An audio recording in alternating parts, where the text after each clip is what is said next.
So good day mga boss.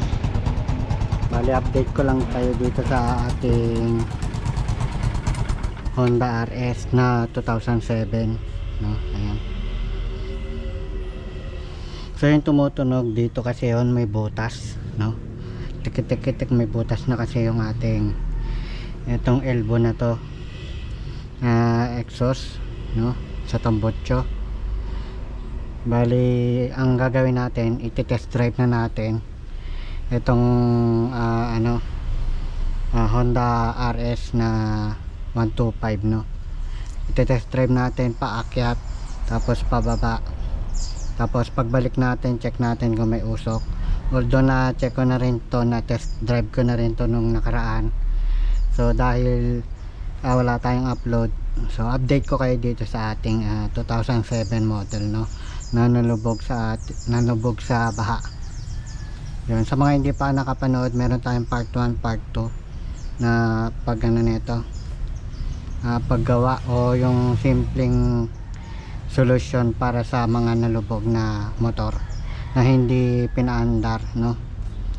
Yan, ito kasi na stock, bigla na lang nalubog nung nakaraang pag-uulan. So lumubog hanggang dito. Sa mga hindi pa nakakaalap, hanggang dito yung lubog. Tapos pinasukan ng tubig yung makina, pero konti lang yung tubig nito, siguro mga nasa ilang ml lang, yung mga 10 ml na tubig. So drain, tapos yun, bali nilagyan ko ng bagong langis. Tapos after natin na ma-testing o 3 weeks na pagpapaandar na itong motor, papalitan ulit natin.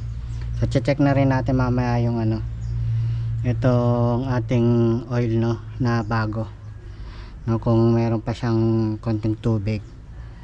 Tapos titingnan natin mamaya kung may usok pang lalabas, no, kasi nakarami may usok nang lumabas yung unang paandar, tapos hanggang sa nawala. So tatry ulit natin. So yun, samahan nyo akong i-test drive paakyat tapos pababa. Bali bundok kasi dito. So ito nga pala yung ating Honda Click 125. So ito binabaan ko na. Yan, nakikita nyo, binabaan ko na. Tapos yung brake na na-stock, nagawa ko na. So hindi ko na pinakita sa inyo sa mga video. Madali na lang naman na gawin yon, no? So kung may tanong kayo, pwede kong ulitin kung paano ko nagawa itong brake pad natin, no? O yung brake, front brake, tsaka yung sa likod. So yun guys, hanggang dito lang muna. Ay hindi pala ipuputulin ko muna yung video, tapos i-test drive na natin, no? Yan.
yun guys, nakita nyo, no? Napatang ko muna. So nakita nyo yung mataas, patarik, wala naman siya naging problema. Tapos pababa yung engine brake, hindi naman palyado, no, hindi siya namamatay-matay. So tingnan natin kung may usok. So paandarin ko ulit. Ayan. Patayin ko muna, pakita ko sa inyo. Hindi ko to sisinilanyador. Anong ko lang siya, kick ko lang siya, kick, isang kick. So ayan, no? Wala siyang usok, no? Yan ako, silinyador. Ayan. Wala dito. Yan.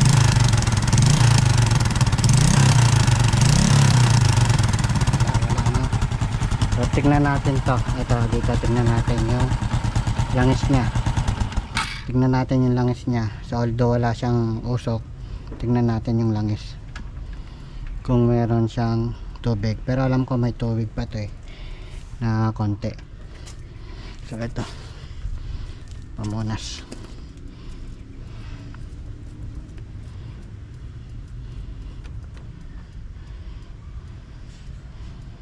Yan, ito na yung kulay niya, kulay ng langis. Yan, kung napapansin nyo, nakikita nyo. Yan. Tapos ayun, no, kung makikita nyo, meron siyang onting parang ano, gatas, no, tubig. Pero hindi siya, although hindi siya ano, kumbaga hindi siya totally ano, no, kasi papalitan pa natin yan after ano 3 weeks na pagpapandar natin. Papalitan pa natin, no, ayun, no. Tanggalin lang natin yan.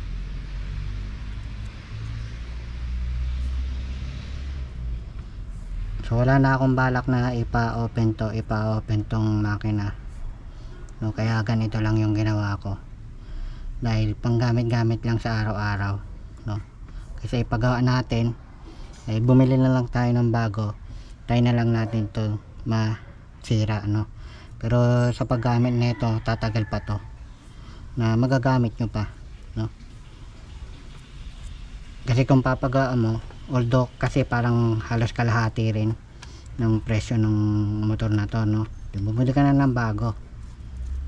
Yan,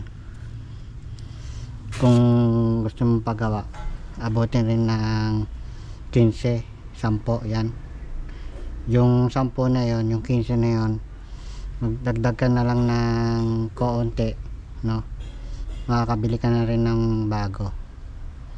Yan. So ngayon guys, hanggang dito na lang aking video, at maraming salamat sa mga nag-views dito sa aking channel, no. Yan, bali update ko ulit kayo dito sa ating Honda RS na 2000 model, 2007 model, no. Yan, 125 to, RS na 125. So yun guys, at maraming salamat.